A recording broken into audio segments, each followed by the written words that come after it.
in your mouth.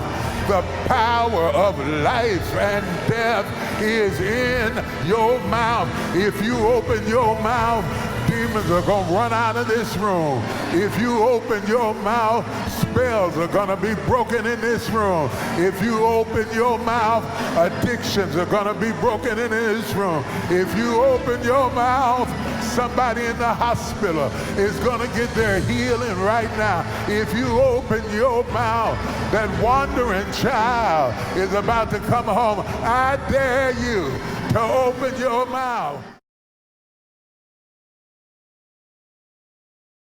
Pentecost was where he endued you with power. Somebody shout power.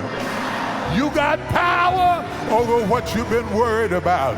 You got power over what you've been upset about. You got power over your circumstance and situation.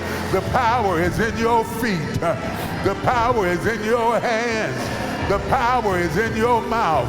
The power of life and death is in your mouth. If you open your mouth, demons are going to run out of this room. If you open your mouth, spells are going to be broken in this room. If you open your mouth, addictions are going to be broken in this room. If you open your mouth, somebody in the hospital is going to get their healing right now. If you open your mouth, that wandering child is about to come home. I dare you to open your mouth. Some people get instant deliverance right here at the altar. And then some people walk away. And they say, because he didn't do it for me the way he did it for them, he's not going to do it for me at all. But I came here to tell you that when the Lord has declared that you will be healed, and when the Lord has declared that you will be whole, he may not use the same method he used for your neighbor, but he is not a man that he shall lie. That I said I will do, says God, I will perform it. A woman who respects you will submit to you. She don't respect it, and respect is not connected to how much money you make or what your position or what your title. Respect is there something in you that is admirable?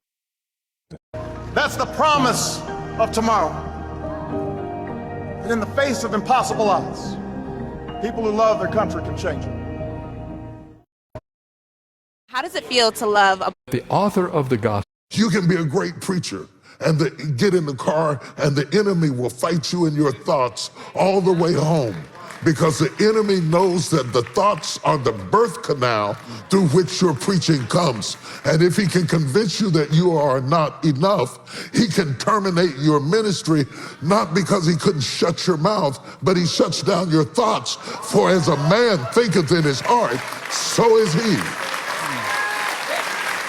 Talk to me, somebody.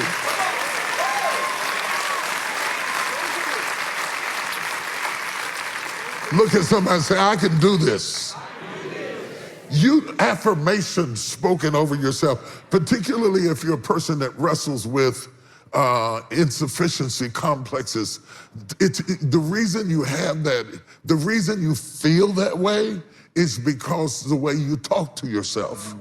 If you change the way you talk to yourself, you'll change how your story is. The only thing the woman with the issue of blood did that saved her from dying was change how she talked to herself. She said within herself, not to anybody else, if I may but touch the hem of his garment, I'll be made whole. So the greatest sermon starts within you. And so what you are saying to yourself will either make or break what you are doing with your life. So she said, if I may but touch, there was no scripture that said if you touch the hem of his garment, you'll be made whole. But that was the way she thought about it.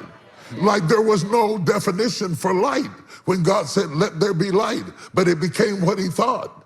And there was no definition for her to get healing by touching the hem of his garment. But she thought the thought, and she said it to herself until it became what she thought. If I may but touch the hem of his garment, I'll be made whole. And she crawled through the crowd on her hands. Oh, I'm doing it again. I'm sorry. I'm doing it. I should just be cool. You can